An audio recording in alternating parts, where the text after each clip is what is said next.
Well, Goldikova still has to be number one. A lot of people might get down on her after her last start, but she had everything against her in that race, and that's going to be a really good tightener for the Breeders' Cup. So, I mean, I don't see her being any less of a force than she was last year.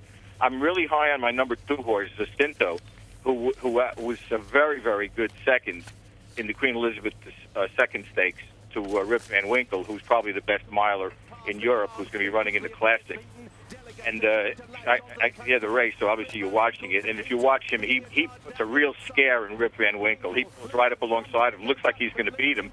And Rip Van Winkle's got to pull on everything he's got, come back again and beat him. And this is a very, very improved horse. He's getting better with every start. The original plan for this horse was to run in the Champion Stake. They were going to stretch him out to 1.25 miles, and they changed their mind, and they decided they're going to run in the Breeders' Cup right now. So they're obviously not afraid of Goldikova. Maybe her loss had something to do with it. But he's going to be a very formidable foe because he is an improving horse and a very, very classy horse. Steve, what about the horses that are U.S.-based? And I'll ask you about what's the script in Cowboy Cal. Cowboy Cal had everything go his way, but he earned it with his strong effort on the front end. What's the script, as he typically does, got unleashed late. Do you think either of those 2 horses have enough to beat your Euro horses? Well, it's going to be tough. I think Cowboy Cal has got a legitimate shot only because he's such a fast, strong, consistent horse. And if you watch that race, you'll see at the end of the race, as he comes to the finish line, he actually tries to re-brake. He was very hard to pull up passing the wire. And like I said, he's very tough. He's very consistent. I think he's probably the best of the American milers. He loves firm going, as he showed there.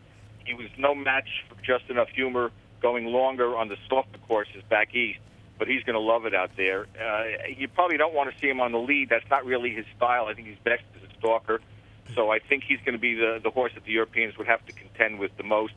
What's the script? Actually, I thought ran a very big race to finish 3rd, and he's going to be sharper for the Breeders' Cup too because he's going to be running back-to-back miles for the first time since last year when he ran back-to-back miles and finished 3rd in the Breeders' Cup mile, coming off a mile race. So he's been running 3rd most of the year, but at longer distances. So I think he's going to be. I'm not saying he can win. But again, I think he has a really good shot of finishing in the muddy. And Global Hunter, he just runs well no matter what distance. He can be 6 furlongs, 1.25 miles, 1.1 miles on the grass, 1 mile on the grass. So I think he's a pretty tough horse himself. Steve, just for the sake of discussion, and I know she's not going to go in the TVG Breeders' Cup mile, but she did finish in front of Fernley, and the she I'm referring to is Ventura. Would you have put her in your top 10 if she was going into the races, given what she did finishing in front of Fernley? She's a filly going up here against the male competition, but she's run pretty productively against them thus far. Oh, I would have put her probably number 2, number 3 at the worst. I think she's brilliant at a mile. She has this huge turn of foot, whether she goes on a mile on the grass or whether she goes at 7 furlongs. She has a different type of turn of foot going 7 furlongs. She loves that pro ride, and she loves the 7 furlongs at Santa Anita because she can explode on the turn and just sweep around horses as she did last year. That's her forte, just making that big move. On the grass, she waits a little bit longer, and you have to time it better. But she does have that same kind of explosive kick, and had she run in the mile, I think she would have been a very, very strong force in here, too. All right, Steve, thanks for your insight, input, and knowledge in regard to the TVG Breeders' Cup Mile and, of course, your top 10 list as well. We're going to let you go right now, and we're all going to look forward to seeing the TVG Breeders' Cup Mile at Oak Tree at Santa Anita in a few weeks. And thanks for joining us on the show today. My pleasure. Take care. All right, Bye-bye. Steve Haskett, senior correspondent for The Blood Horse. Before we move on, talk about the Shadwell Turf Mile and the Oak Tree Mile, let's talk a little bit about a free roll of the $10,000 con. Enter to win the chance of a lifetime. You can enter to win a $10,000 free win wager on any Breeders' Cup race, plus a trip to the 2009 Breeders' Cup. A couple of ways to do it. Wager $250 on any TVG track between now and Sunday, October 25th, or simply send in a postcard. And a $50 free trial offer for Illinois residents. Get a $50 first bet free. Must be a verified account. 30 days free services. Sign up now at TVG.com. We will continue with our preview, the march to the TVG Breeders' Cup Mile, in just a moment. TVG.com. We'll talk about the TVG Breeders' Cup Mile. TVG proud and honored to once again be a part of the Breeders' Cup World Championships. This year, it's the TVG Breeders' Cup Mile. It's been a wonderful build-up, and while all of the races are over as far as what's going to take us to the TVG Breeders' Cup Mile, we have all the information in front of us, so to speak. Actually, a couple more races we have to review from past weekend.